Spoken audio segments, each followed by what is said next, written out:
మహానుభావుడు తిరగతా ఉంటే పవన్ కళ్యాణ్ గారు రాలేదంట. క్షమించాలా, మీకు తెలియనిదేమీ కాదు. ఇప్పుడు పవన్ కళ్యాణ్ గారు తన పుట్టినరోజు సందర్భంగా, అది ప్రపంచం మొత్తానికి తెలుసు పవన్ కళ్యాణ్ గారిది పుట్టినరోజు అని. అక్కడికి వచ్చారనుకోండి, ఆయన మీద విపరీతమైన భక్తులు ఉన్నారు, విపరీతమైనటువంటి ప్రేమించే వాళ్ళు ఉన్నారు, హార్డ్‌కోర్ ఫ్యాన్స్ ఉన్నారు, అది అందరికీ తెలుసు. ఒకవేళ ఆయన ఆ ప్రజలకి ఏదైనా చేద్దామని వచ్చారనుకోండి, హ్యాపీ బర్త్‌డేలు, ఒకరేమో అక్కడ మునిగిపోతుంటారు, ఒకరేమో ఇక్కడ అన్నానికి లేకుండా ఏడుస్తుంటారు. అందులో కూడా హార్డ్‌కోర్ ఫ్యాన్స్ ఎవరైనా కూడా, సార్ హ్యాపీ బర్త్‌డే పవన్ గారు, హ్యాపీ బర్త్‌డే అంటుంటే, సంతోషం అమ్మ కేక్ తీసుకుంటారు, ఇక్కడ కట్ చేస్తానని అంటాడా?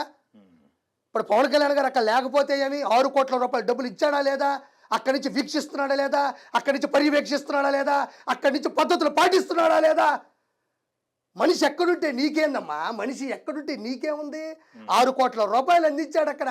ప్రతి చోట ఈరోజు జనసేన వీర మహిళలు, కార్యకర్తలు, జన సైనికులు పులిహోర పట్లాల కానించి, పెరుగు పట్లాల కానించి, టిఫిన్లు కానించి, ఇడ్లీలు కానించి, వడలు కానించి, ఎక్కడ పడితే అక్కడ వాళ్ళ సొంత డబ్బులతో ఎక్కడ దొరికితే అక్కడ స్టవ్, గ్యాస్ బండ పెట్టి వండడము, డ్రోన్ కెమెరాలు, ఇటు చూస్తే షిప్పులు, ఎక్కడ పడితే అక్కడ పెడుతున్న జన సైనికులు ఉండగా మళ్ళీ పవన్ కళ్యాణ్ నీకెందుకమ్మా?